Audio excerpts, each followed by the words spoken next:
Après la 7e génération de Golf l'année dernière, voici une autre icône, la 7e Golf GTI.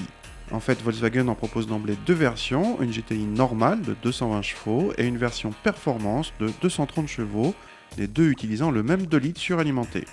Toutes les GTI ont droit à des antibrouillards à LED placés verticalement et un liseré rouge entre les phares. La version performance que nous essayons ici se reconnaît au logo GTI peint en blanc sur les étriers avant, en plus des freins de 17 pouces. Pour connaisseurs seulement donc.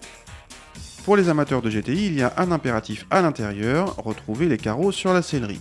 Ils y sont et nous avons en plus en option les bords de siège en Alcantara.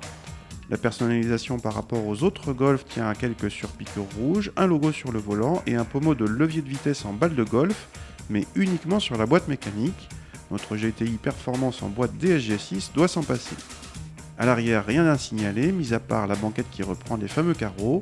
L'habitabilité est généreuse pour la catégorie, de même que le coffre.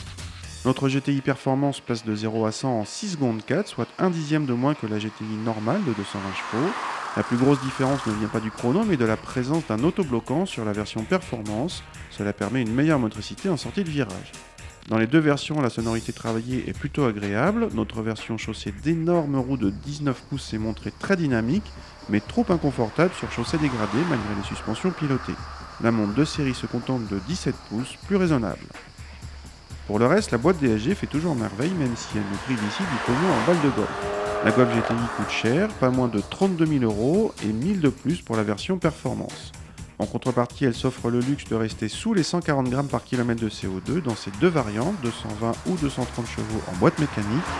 Cette nouvelle génération de Golf GTI progresse donc à la fois en performance, en comportement et en consommation.